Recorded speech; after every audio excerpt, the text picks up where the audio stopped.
I spoke to Ribal Al Assad. He's the founder of the Organization for Democracy and Freedom in Syria. He's also the first cousin of President Bashar al Assad. Do you think that your cousin will ever give up power in Syria? I really think it's impossible. He would not give up. If he should have given up, he would have given up at the start. What makes you so sure that he won't? Because, as I said, he's gone too far. Over 100,000 people have died. Over 1.5 million refugees, 4.5 million internally displaced. I think it's very difficult. I'm sure that he will not leave power. And what kind of Syria do you think he will leave behind when he eventually goes, however that is?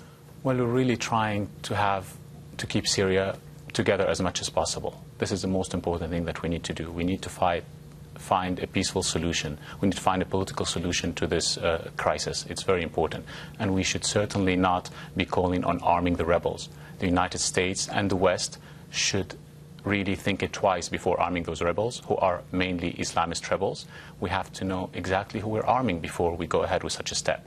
The Free Syrian Army and the Supreme Military Council are made only of Islamist Salafi groups, such as Sukur al-Sham, Al-Tawhid Brigade, Dir al-Sawra. All of those battalions are only Salafi groups. The argument for arming the rebels is that if you don't, the rebels will lose. President Assad will stay in power because he has the backing of Iran and the Russians. Is that what you would prefer? No, of course not. But we also have to look today at the facts on the ground.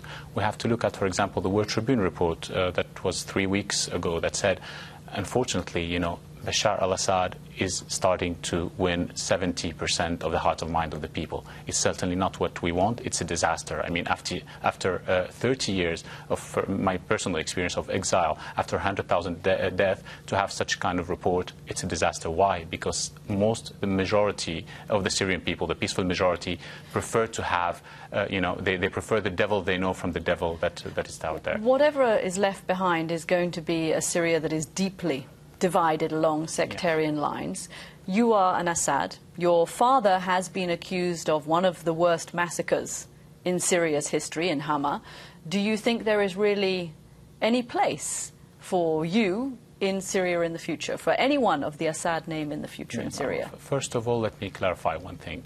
First of all, I'm not here to talk about my father, but I've said it repeatedly in many of interviews that my father was not responsible for the Hama. He has said it openly. He has challenged anyone to say what really, to come up with facts.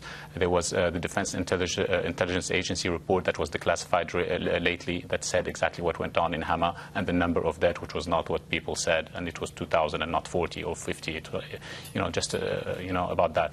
Second of all, it's not my ambition is not really to be part of any process in Syria. What we want today, it's really to keep Syria together. It's to find a peaceful solution for the Syrian crisis. What we want today, we don't want to see Syria going the same way as Iran did 30 years ago, where we had to replace a dictatorship with a theocracy. We don't want to see Syria becoming like another Afghanistan times 10.